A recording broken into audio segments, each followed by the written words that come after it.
Boy, I haven't done a morning video in my bathrobe in a while.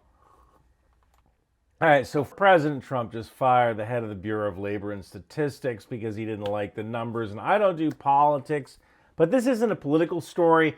This is a defense story. Let me show you how. Now, I will call out the president when he does something right, like Russian sanctions or attacking Iran's nuclear industry. But when he does something wrong, I will call him out as well. And this is a wrong story because it creates a very scary precedent that could harm national defense. Let me break this down here. The BLS, or Bureau of Labor and Statistics, is the government's gold standard source for employment data. It is not partisan. It's not political. These are nerds in cardigans looking at... look at this woman. She probably likes The Hitchhiker's Guide to the Galaxy, right? But the president reportedly didn't like that July's job report numbers were what he essentially called rigged. So the head of the Bureau of Labor and Statistics got shown the door. This president also didn't like how the numbers for May and June were revised downwards. Now, this is just political drama, fine. But it's not. This is actually kind of dangerous to national defense. Because if we start firing people for delivering data we don't like, we're no longer a functioning republic. We're a reality TV show. Let's talk numbers. The BLS said we added 187,000 jobs in July. Now, the Bureau of Labor and Statistics comes up with this number by conducting surveys of businesses across the United States. What's interesting is that ADP, Automated Data Processing, which is America's largest payroll provider, reported 104,000 jobs gained. And that's actually pretty close to the government number if you factor in the fact that ADP may be only looking at the payroll that it provides for its customers, and they're not looking at what Ceridian and Paychex and QuickBooks did. Now, granted, ADP is only one payroll provider. It's a public company, though, and it has to report accurate information. Like my character in my novel, The Wind Machine, Mike Malloy was more afraid of the Securities and Exchange Commission than he was of the president in this novel, right?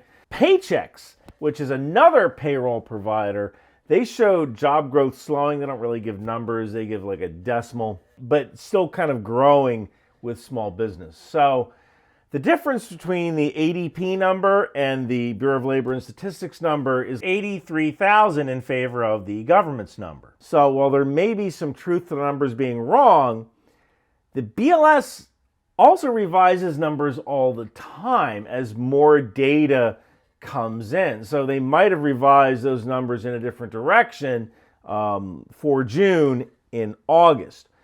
But the scary thing here is that we may have to start relying on private sources, ADP, Paychex, LinkedIn, ZipRecruiter, QuickBooks, which I guess is Intuit, because the government's official source may be politically manipulated or politically motivated. And it could be that the government source might be self-censoring because they don't want to bring the president bad news. And here's why this is bad for national defense. The defense industrial base does not run on tanks, it runs on workers. We track jobs and labor participation because it tells us who can make our munitions, who can repair our aircraft, who's eligible to join the Army. Now, if this person wasn't being honest, she got what she deserved. But if you fire people for being honest, now we're flying blind. And pretty soon, people are just going to make up numbers and tell you what you want to hear. War with China over Taiwan is coming. And we need data to see how fast we can retool our production capacity to produce weapons and cruise missiles and vehicles. And if we don't know how many workers are genuinely available, that's bad. If the data is bad, we don't know what we're capable of doing until it's too late. If you've ever worked in intelligence, this should make you really freaking nervous because now you're not analyzing what is, you're analyzing what your boss wants to hear, and you may be working from data that's wrong in the first place. And that's how you lose wars. So yeah, this is a defense story, not really a labor story. It's a readiness story. And if you don't think that matters, just wait until the next mobilization order drops and we're trying to figure out who's still available to go into these military manufacturing jobs. And if we get that wrong, dude, the spreadsheets aren't going to save us. All right.